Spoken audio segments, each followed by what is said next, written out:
Okinawa, a jewel in the East China Sea, often envisioned as a tranquil paradise. But beneath the surface of beauty, a shadow was beginning to stir. Life in Uruma moved at a comfortable pace, a blend of modern convenience and deep-rooted traditions.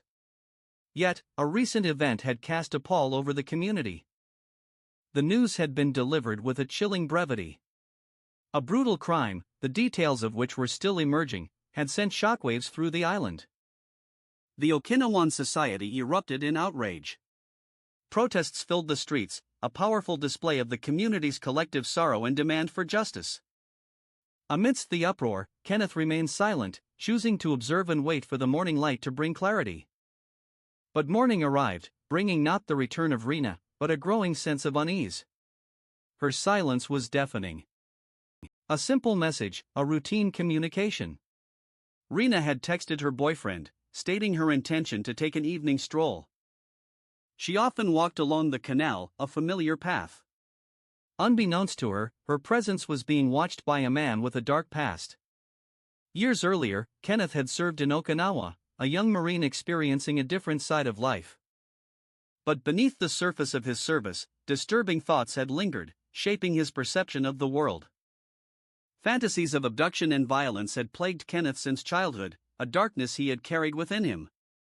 The presence of U.S. military bases, occupying a significant portion of Okinawa, had created a unique societal dynamic. The shock of Rina's disappearance coincided with another deeply disturbing event, a brutal assault on a young girl.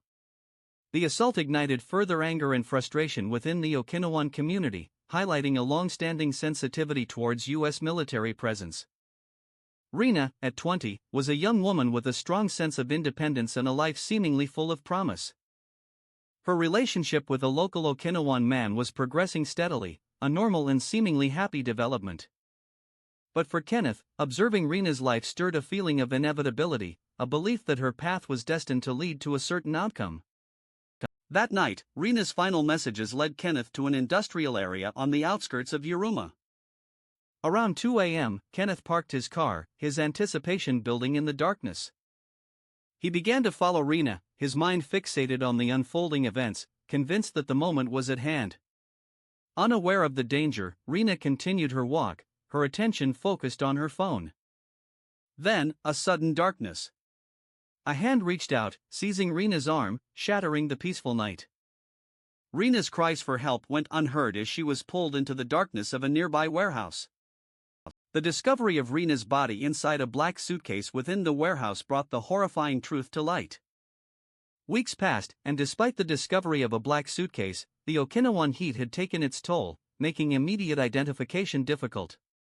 The first real breakthrough came through meticulous DNA testing, finally confirming the tragic identity of the victim. Utilizing GPS data from Rina's phone, investigators meticulously pieced together her final moments. The data also revealed a drive roughly 20 kilometers away, towards a restaurant in a different part of Uruma.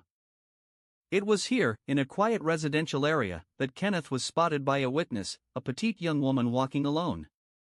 Kenneth later confessed, detailing the disturbing fantasies that had consumed him since childhood. His confession painted a chilling picture of a mind warped by disturbing thoughts, fantasies of abduction and violence taking root in his young psyche. Facing the gravity of his actions, Kenneth provided a full and detailed confession to the horrific crime. The industrial area, with its late-night operations, provided a secluded location for Kenneth's calculated act. As the hours passed and midnight approached, the reality of Rina's fate became starkly clear. The community mourned the loss of Rina, their grief a testament to the senselessness of the crime. The case sent shockwaves not only through Okinawa but across Japan, highlighting the vulnerability of individuals even in a seemingly safe environment.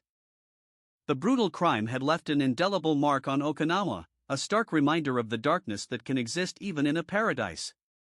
Such a brutal and senseless crime allowed no room for leniency. The memory of Rina Shimabukuro serves as a poignant reminder of the fragility of life.